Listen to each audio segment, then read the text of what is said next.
Hey everybody, Steve-O here from Movies and TVs on the Ball. If you saw my latest video, I just did a review of the 1994 film The Flintstones, starring John Goodman and Rick Moranis, and of course, it's a classic for you guys from the 90s.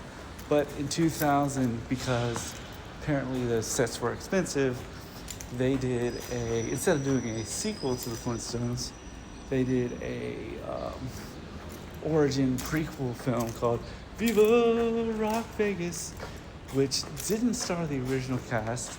It starred Andy somebody who was on Yes Dear, I think, and Christian Johnson as Fred, Christian Johnson from Third Rock from the Sun as Wilma,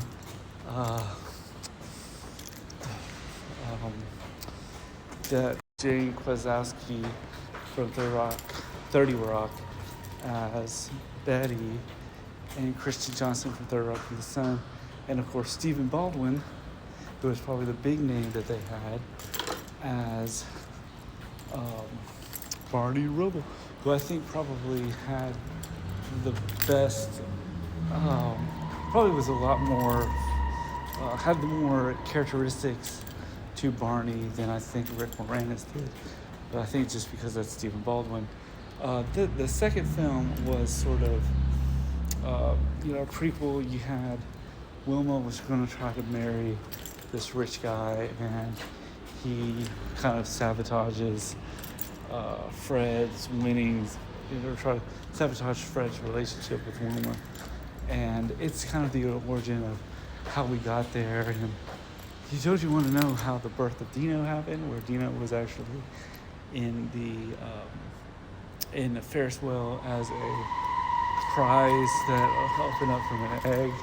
But this film didn't do well enough. I think it was still directed by Brian Levine, and I think that they should have probably done a sequel to The Flintstones maybe in 98 or 99 instead of 2000. Maybe they could have done more of a sequel in which you could have they would have had more depth to it. But it is the Flintstones.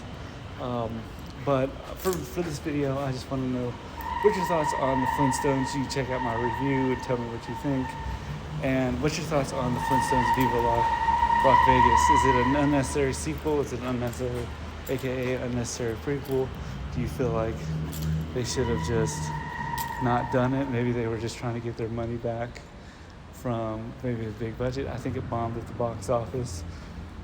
But did you think that Jane Kwasowski was a better Betty than Rosie O'Donnell? Did you like Christian John? Do you feel like the cast of the prequel, how do you think it fares between the cast of the original? Let me know in the comments below, and as always, like, subscribe, peace. Also, this film had Alan Cumming as the Great Gazoo, which I felt like was kind of nice to see the Gazoo from the cartoon, but I think it was probably, maybe Alan Cumming was probably the wrong choice. They probably could have gotten the voice of the Dictabird to play the Great Gazoo, but I think that Flintstones, but that's kind of my thoughts on it.